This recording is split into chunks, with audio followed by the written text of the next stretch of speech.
Hello, and welcome to the Card of the Week. Today's Card of the Week is Tragoedia.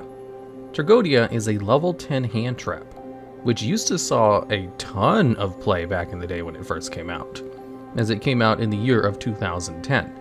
And the reason for that is because this card is it's like a versatile machine. Like none of its effects on their own are super good. It's just when you take the whole package of it together, you can kind of see why this card ended up on the semi-limited list for so many years.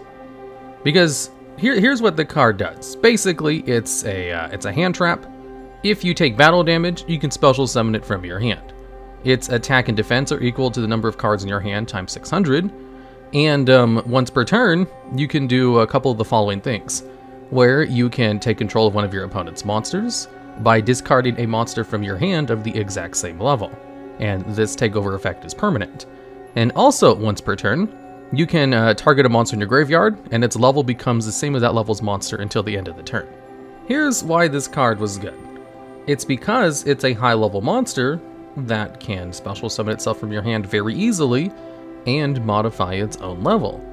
And sometimes it could let you steal one of your opponent's monsters. Like I said, everything about it was pretty good. So, this would see play in Monarch decks, because Monarchs back in the day, before they had their Monarch spell trap support, they were basically revolving around Treeborn Frog as a tribute fodder.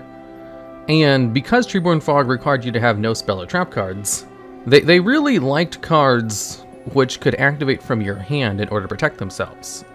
And Tragoedia was just really good at being able to come out during the battle phase in order to maybe block an attack, or to come out as a tribute fodder for the next turn after the last attack, or as a way to crash into your opponent in order to bring it out so you can steal one of your opponent's cards, or to modify its level so that you can go into some Xyz plays. And it was also just useful in synchro decks too for the same reason.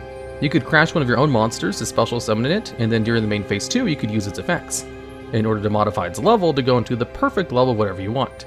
Especially since it was a very high level monster, and you have to remember that high level synchro monsters are usually the best. Although nowadays, it's not anywhere near as good as it used to be. People probably wouldn't even play it. It's not even a high rarity in Master Duel because it's just really falling out of favor.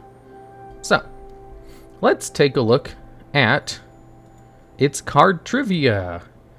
Apparently, this card has a lot in common with Yugioh. It's a level 10 Dark Fiend monster with no attack and defense, and I'm not going to read all this other stuff. Apparently, its name also means tragedy, or literally means tragedy in Latin or Greek. No, in Latin. Oh, here's a funny one. According to the card tips section, it says this card works really well with infinite cards because it gains attack based on the amount of cards you have in your hand. Yep, sure does. And also, when this card's on your field and you have monsters between level 7 and 12 in your graveyard, you can use some copies of Galaxy Queen's Light to gain easier access to Xyz monsters between rank 7 and 12 by using the correct monsters. These tips suck. I mean, these tips are amazing.